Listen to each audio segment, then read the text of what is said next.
The dust never settles in Afghanistan. It hangs in the air like a living thing, waiting to choke you, blind you, bury you. On the morning of September 2nd, 1987, just after dawn broke over the Hindu Kush Mountains, a Soviet convoy of 17 vehicles rolled out of Bagram Air Base toward Kabul. They would never arrive. By nightfall, the convoy had vanished, swallowed whole by the mountains and the war. No distress calls, no survivors found. Just tire tracks leading into a canyon that the locals would later refuse to enter, whispering about ghosts and cursed ground. The Afghans called it Shaitan's Throat, the Devil's Throat. And on that September morning, 17 Soviet vehicles drove straight into it. The convoy commander was Senior Lieutenant Dmitry Volkov, 28 years old, a veteran of 3 years in the Afghan theater. He'd survived ambushes, mine strikes, and firefights that turned the mountain roads into rivers of blood and burning fuel. He'd seen friends torn apart by Mujahideen rockets and watched helicopters fall from the sky like burning angels. But Dmitry had also learned the rhythms of this war, when to push hard, when to pull back, when to trust his instincts over his orders. That morning, his instincts were screaming at him. Something felt wrong. The air was too still. The radio chatter too routine. The orders too simple for a road everyone knew was a killing ground. The convoy consisted of 12 BTR, 80 armored personnel carriers, 3 supply trucks loaded with ammunition and rations, and 2 ZSU 23-4 Shilka anti-aircraft vehicles bringing up the rear. Inside those vehicles were 143 men, Russian conscripts barely out of their teenage years, hardened sergeants who'd seen too much, and a handful of officers trying to maintain order in a war that made no sense. They were transporting critical supplies to Forward Operating Base Resolute, a garrison holding a strategic position along the Kabul-Bagram highway. The mission was supposed to be routine, a milk run, as the Americans would have called it. 43 kilometers, 2 hours maximum. Home before the heat became unbearable. But in Afghanistan, nothing was ever routine. Dmitry stood in the commander's hatch of the lead BTR, his eyes scanning the ridgelines through Soviet-issue binoculars. The mountains rose on either side of the road like the walls of a cathedral built by a mad god. Jagged, ancient, indifferent to the small men and their smaller wars playing out in the valleys below. He could see the road ahead snaking through a narrow canyon, the rocks on either side perfect for an ambush. Every shadow could hide a Mujahideen fighter with an RPG. Every boulder could conceal a landmine. Every curve in the road could be a kill zone. He picked up the radio handset. All units, this is Ghost 1. Maintain interval. Gunners stay sharp. Watch the high ground. His voice was calm, professional, betraying none of the unease crawling up his spine like cold fingers. The responses came back one by one. Ghost 2 understood. Ghost 3 copy. Down the line until all 17 vehicles had acknowledged. Dmitry replaced the handset and lit a cigarette, cupping his hand against the wind even though there wasn't any. It was a habit, a small ritual that gave him something to do with his hands while his mind worked through scenarios, contingencies, worst-case options. His driver, Private Yevgeny Sokolov, looked up from below. The kid was 19, fresh-faced despite 3 months in country, still naive enough to believe they were here to help the Afghan people build a better future. "Lieutenant, you think we'll make contact today?" Dmitry took a long drag on his cigarette. "We make contact every day, Sokolov. Even when we don't see the enemy, they see us." The convoy rolled forward, engines rumbling, tracks clanking against the broken asphalt of a road that had been old when Alexander the Great marched through these same mountains. The sun climbed higher, and with it came the heat, oppressive, suffocating, turning the inside of the BTRs into steel ovens. The men sweated through their uniforms, drank water that tasted like metal from their canteens, and watched the mountains with eyes that never stopped moving. They entered the canyon at 0745 hours. The walls rose 200 meters on either side, blocking out the sky, casting the road in perpetual shadow. The temperature dropped 10 degrees in an instant, but it wasn't a relief. It felt like entering a tomb. The convoy slowed, bunching up slightly as the lead vehicles navigated the tight turns. Radio discipline remained good. No chatter, no jokes, just the professional acknowledgement of position reports and the constant hum of vigilance. Dmitry's instincts were screaming now. He keyed the radio. Ghost 1 to all units. Increase interval. I say again, increase interval. Gunner's weapons hot. Prepare for. The world exploded. The blast came from the canyon wall, 200 meters ahead. A massive improvised explosive device packed with Soviet ordnance the Mujahideen had captured and repurposed. The lead BTR, Ghost 2, simply ceased to exist. One moment it was rolling forward, buttoned up and combat ready. The next moment it was a fireball, metal fragments screaming through the air, the shockwave rolling back down the canyon like the fist of an angry god. The vehicle behind it, Ghost 3, swerved hard to avoid the wreckage and immediately hit a secondary device. Another explosion. More fire. More death. Then the small arms fire started. Muzzle flashes sparked from 100 positions on both sides of the canyon. AK-47s, PKM machine guns, RPGs, and heavy Dushka machine guns that could punch through light armor like it was paper. The Mujahideen had prepared this ambush with the patience of men who had nothing but time and everything to fight for. They had observed Soviet convoy patterns for weeks, identified this canyon as a perfect kill zone, and seeded it with enough firepower to destroy an entire battalion. Dmitri's training took over. All units, contact front and flanks. Return fire. Keep moving. Do not stop. He grabbed the PKM mounted on his hatch and opened up, raking the ridgeline with long bursts, not aiming at anything specific, just suppressing, making the enemy keep their heads down. The canyon became hell. Tracers streaked through the shadows like deadly fireflies. RPGs left smoke trails as they arced down toward the vehicles. Men screamed. Metal shrieked. Engines roared as drivers tried to maneuver in a space barely wide enough for two vehicles. The BTRs returned fire with their 14 5mm heavy machine guns and 30mm autocannons, tearing chunks out of the canyon walls, filling the air with rock dust and cordite smoke. Ghost 5 took an RPG through the side, punching through the armor and detonating inside. The vehicle lurched to a stop, smoke pouring from the hatches. Men tumbled out, some on fire, some already dead, some clutching wounds and screaming for medics who couldn't reach them through the chaos. The Mujahideen fighters focused their fire on the dismounts, cutting them down before they could find cover.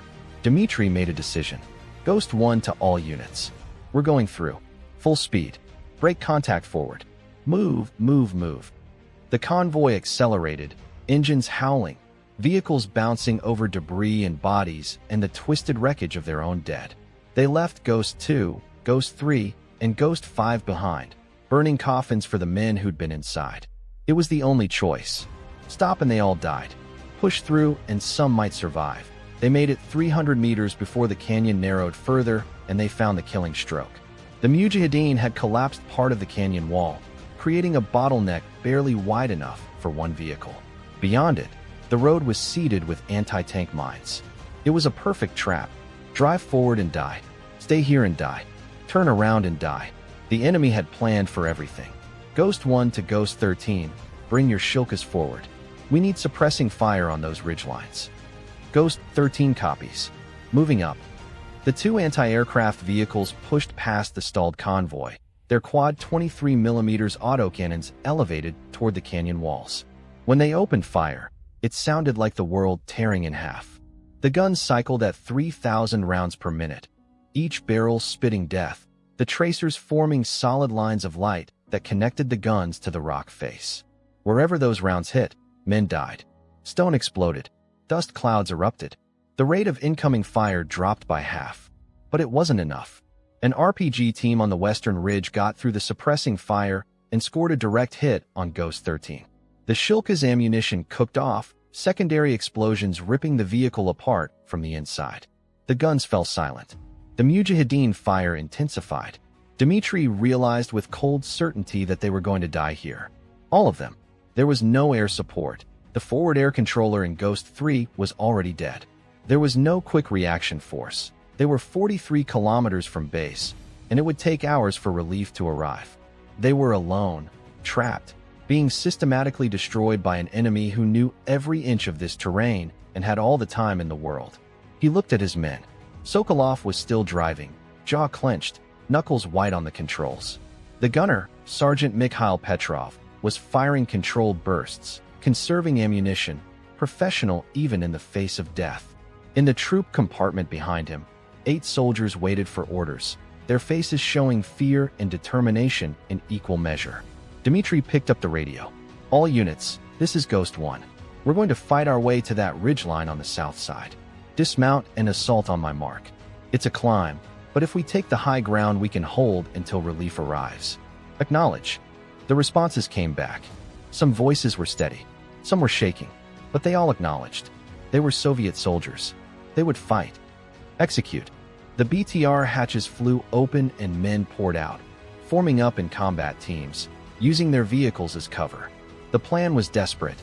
Charge uphill directly at the enemy under fire, seize a defensible position, call for help, and pray. It violated every principle of military tactics. It was suicide. It was also the only chance they had. Dmitri led the first assault group. 20 men, moving in fire teams, covering each other, using whatever cover the terrain provided. The climb was steep, loose rock and scree that shifted under their boots.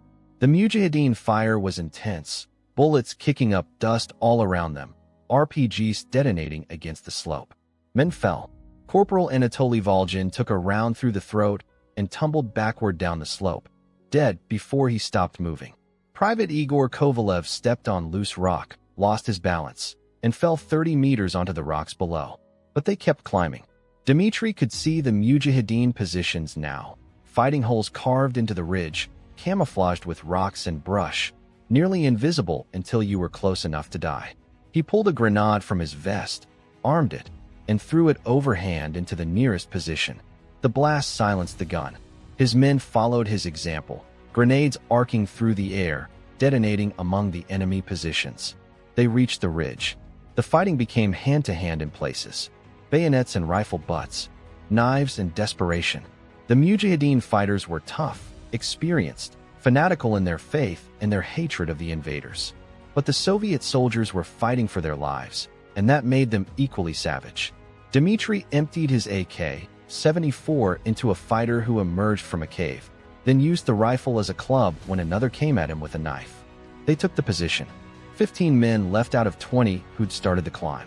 They set up a defensive perimeter, facing inward and outward, covering the canyon below and the ridge above. Dmitri got on the radio and called for help, giving their position, their situation, their casualties. The response was professional and utterly useless. Relief was en route.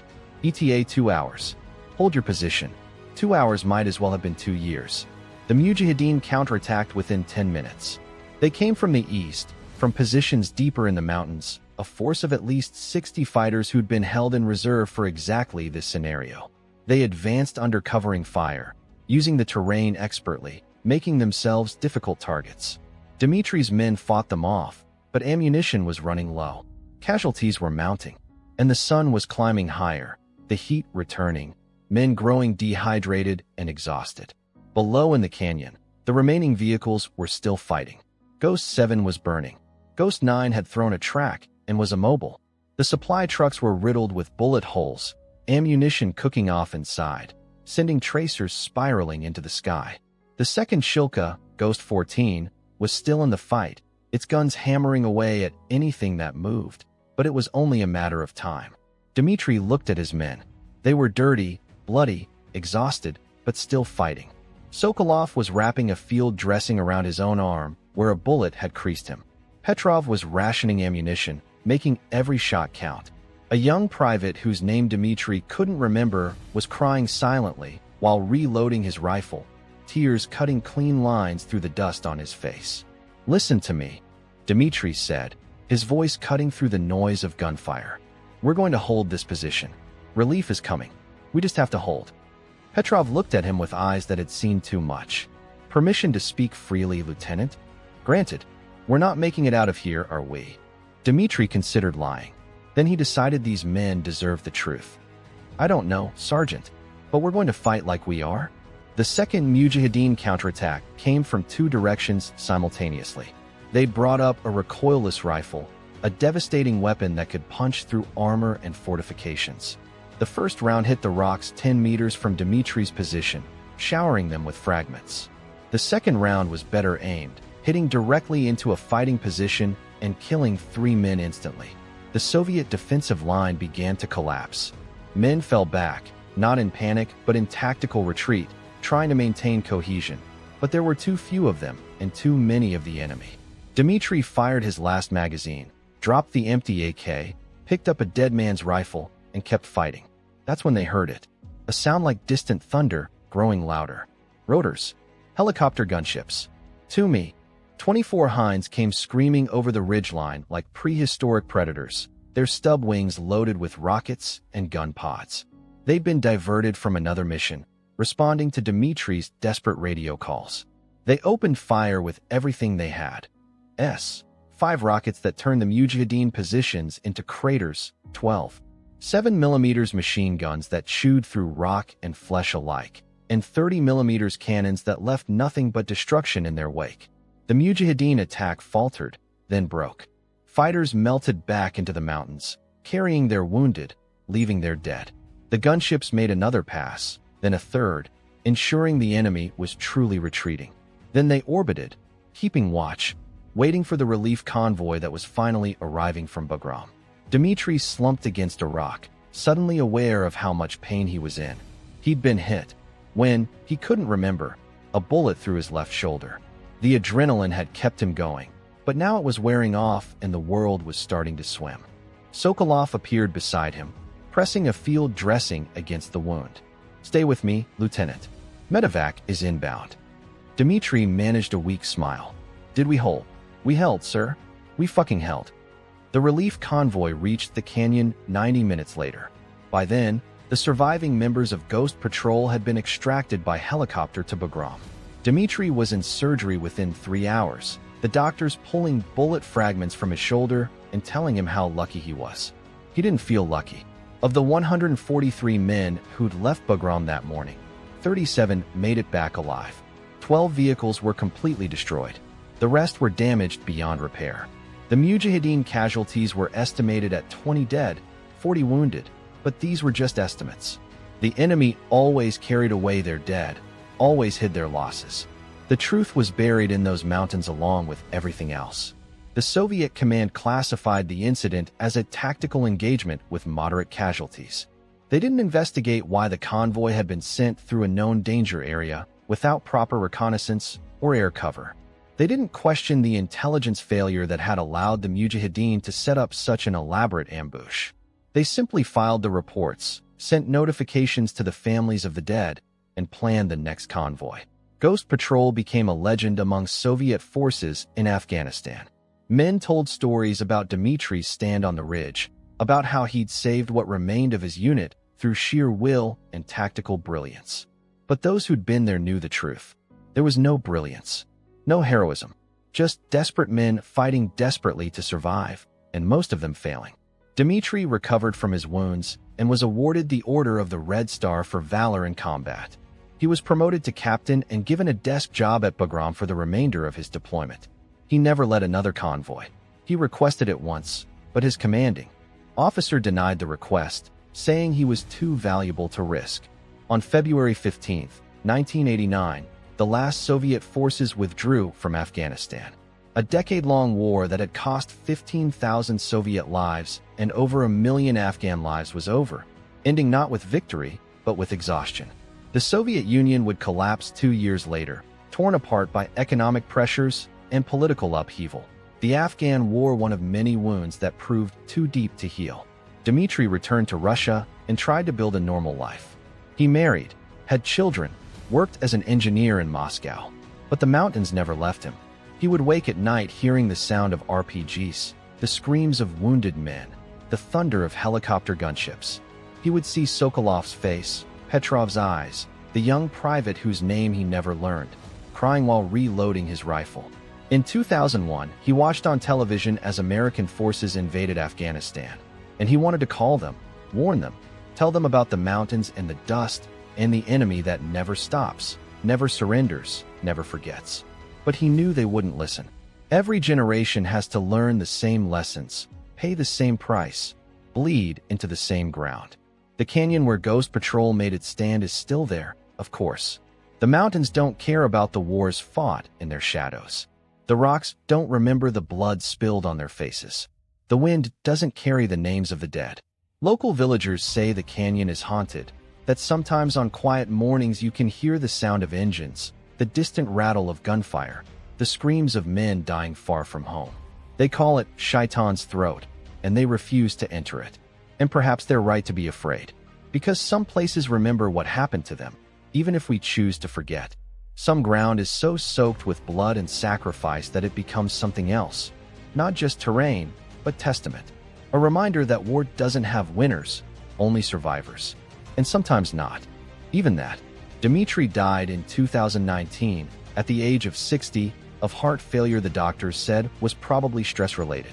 His children found boxes of medals and commendations he'd never displayed, along with photographs of young men in Soviet uniforms, smiling faces that belonged to boys who never came home.